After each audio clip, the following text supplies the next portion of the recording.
Islam tersebut. Tetapi perjuangan Rasulullah SAW untuk menyebarkan ajaran Islam luar biasa. Ini butuh pengorbanan, bahkan kemudian yang beriman. Assalamualaikum warahmatullahi wabarakatuh. Alhamdulillah, wassalatu wassalamu ala rasulillah wa ala alihi wa ashabihi wa mawalah wa ba'du. Ikhwani kiram, hadirinul hadirat, para pemirsa yang dimuliakan oleh Allah Subhanahu wa taala. Kita lanjutkan pengajian fikih kita pada malam ini. Sekarang kita masuk pada syarat sah salat. Bismillahirrahmanirrahim. Mudah-mudahan Allah Subhanahu wa taala memberikan kita keberkahan untuk menuntut ilmu pada malam hari ini insyaallah. Kemarin kita sudah membahas berkaitan dengan syarat wajib salat. Apa syarat wajib sholat itu? Syarat wajib sholat itu adalah muslim. Seorang muslim, kemudian mukallaf, orang yang terbebani hukum, dan kemudian tohir, yakni orang yang suci. Misalnya wanita, dia tidak dalam keadaan haid dan tidak dalam keadaan nifas atau darah wiladah. Sekarang kita masuk pada faslun fi syuruti sholati. Fasal dalam pembahasan syarat sah salat. Di dalam kitab ini disebutkan asyartu ma yatawaqqafu alaihi sihatus salati wa laysa minha.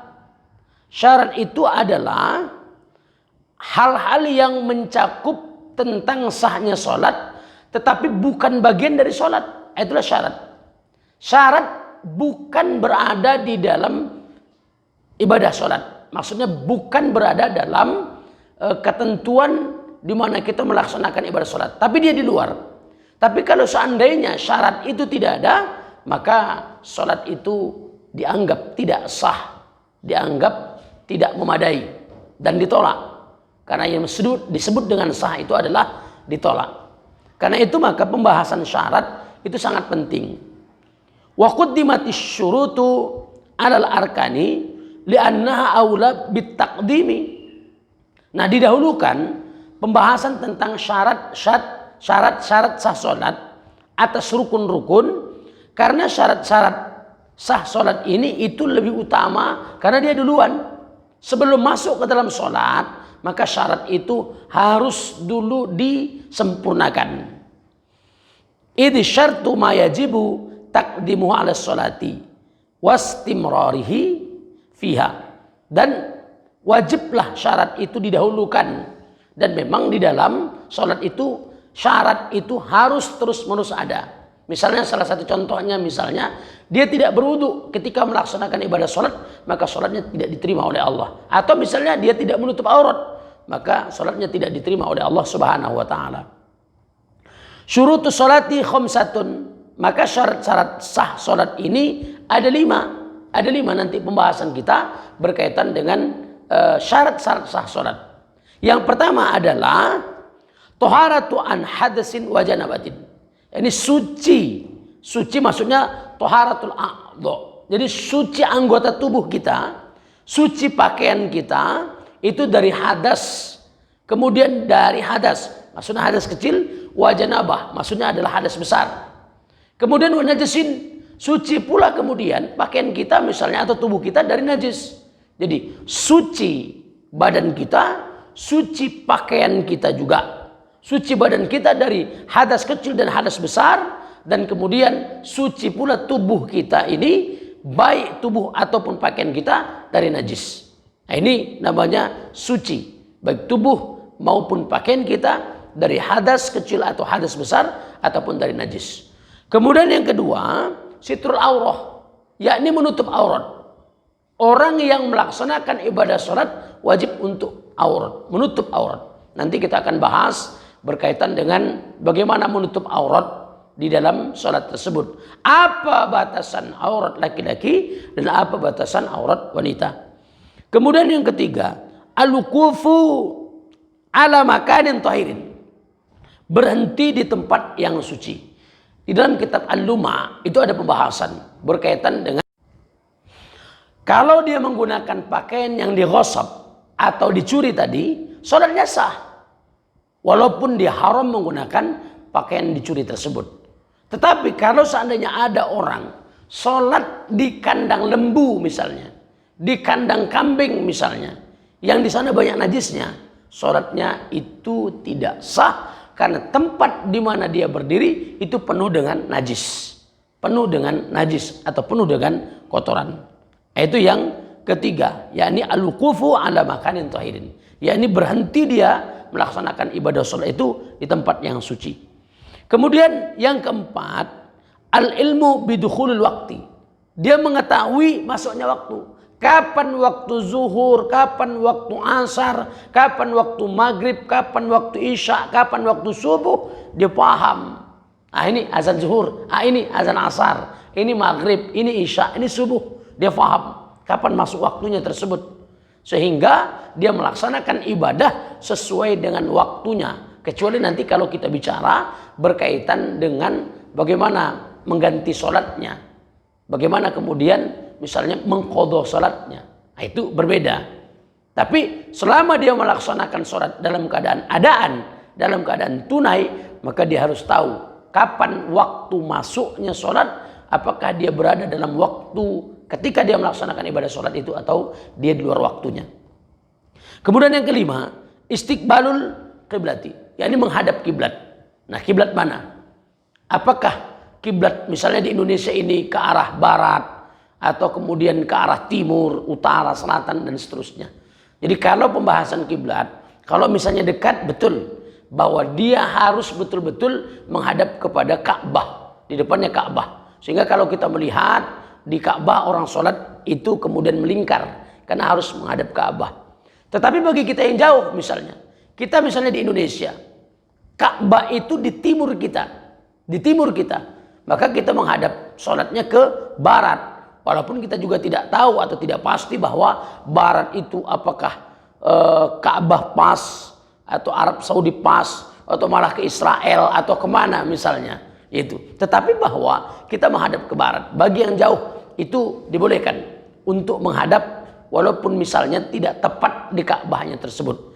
Memang lebih afdol kalau memang ada rincian yang tepat berkaitan dengan pengukuran tepatnya Ka'bah di mana, itu lebih afdol. Tetapi dibolehkan bagi orang yang kemudian tidak rinci misalnya, itu Ka'bah di timur kita, kita sholat ke arah barat misalnya, itu dibenarkan.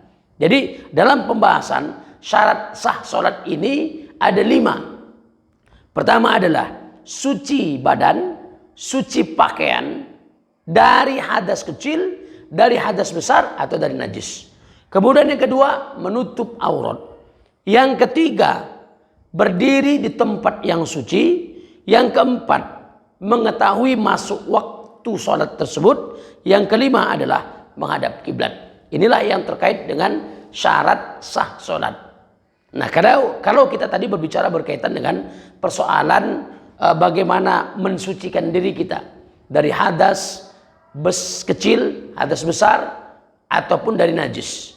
Maka yang pertama kita membicarakannya, di dalam kitab ini disebutkan bahwa fal'ula ay at-taharatu anil hadasi, yakni suci dari hadas, yakni al-wudu'u.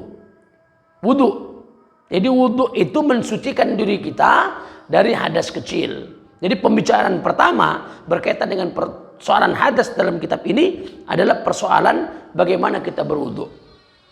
Nah, berwudu ini pun ada syaratnya supaya wudu kita sah, supaya wudu kita diterima, supaya wudu kita itu betul-betul mendapatkan nilai pahala. Dan ketika kita melaksanakan sholat, wudu itu merupakan salah satu bahagian dari yang disyaratkan ketika kita melaksanakan sholat, dan wudu itu betul-betul sempurna.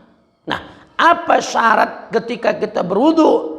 Di dalam kitab ini disebutkan bahwa syurutuhu ay al-wudu'i ka syurutil ghusli, yakni syarat dalam berwudu itu seperti syarat mandi. Khamsatun, ada 5. Apa yang 5 itu? Ya, yang pertama yakni ketika kita berwudu, maka air yang kita pergunakan adalah air mutlak, yakni air yang thahir wa mutahhir. Air suci lagi mensucikan. Karena kalau kita menggunakan air selain daripada bukan suci lagi mensucikan, maka wudhu kita tidak sah. Ini nanti kita akan berbicara berkaitan dengan persoalan air. Nah, yang kedua, syarat sah supaya wudhu kita itu betul-betul sempurna dan memang bisa menjadi syarat ketika kita melaksanakan ibadah sholat. Yang kedua adalah jara ma'un ala atwin, yakni air itu mengalir ke anggota wudhu kita.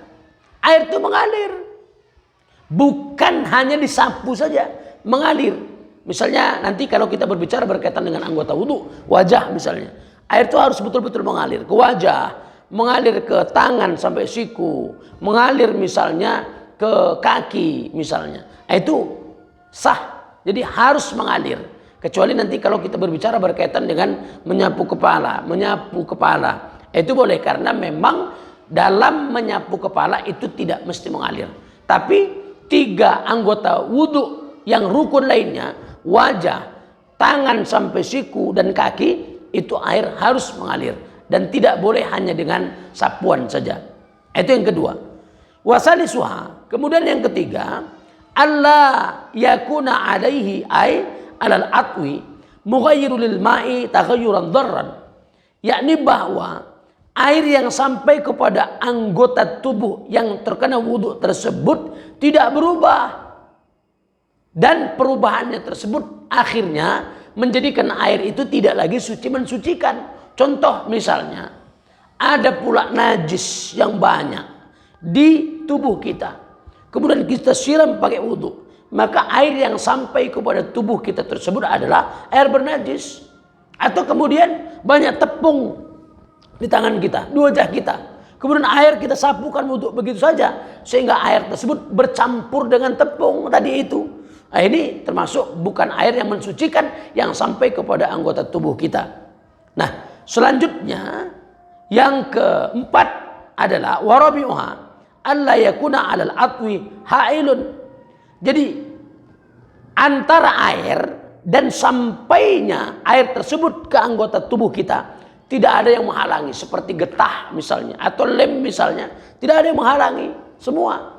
Tapi nanti kalau kita bicara berkaitan dengan persoalan tato, nanti kita bicara. Ada yang mengatakan sah, ada yang mengatakan tidak sah. Itu. Tapi kalau getah atau kemudian lem yang kemudian menghalangi sampainya air pada anggota tubuh kita yang dianggap sebagai anggota tubuh yang harus dibasuh oleh air yang suci lagi mensucikan tersebut, nah ternyata ada penghalangnya. Ini menjadikan wudhu kita menjadi tidak sah. Yang terakhir, wa khamisuha, yang kelima adalah dukhulu waqtin lidaimi hadasin. Jadi masuk waktu dia mengambil air wudhu. Jadi mengambil air wudhunya tersebut pada saat masuk waktu bagi orang yang terus-menerus dalam keadaan berhadas. Misalnya sulsul baul, kencingnya atau air seninya atau buang air kecilnya dia tidak terasa, terus mengalir. Atau kemudian wanita yang mustahadhah, yang memiliki darah istihadhah, bukan darah haid, bukan darah nifas atau wiladah, tapi darah istihadhah. Sama dengan sulsul baul tadi itu, sama dengan orang yang kencingnya mengalir tadi itu. Nah, orang yang seperti itu tidak bisa mengambil air wudhu di luar waktu. Begitu azan berkumandang, misalnya sholat zuhur, maka pada saat itulah dia mengambil air wudhu. Dia tidak boleh mengambil air wudhu di luar waktunya, dan wajib dia mengambil air wudhu di dalam waktunya. Mungkin demikian saja pertemuan kita hari ini berkaitan dengan pembahasan fikih. Insya Allah nanti minggu depan, malam Jumat, kita lanjutkan kembali. Demikian, assalamualaikum warahmatullahi wabarakatuh.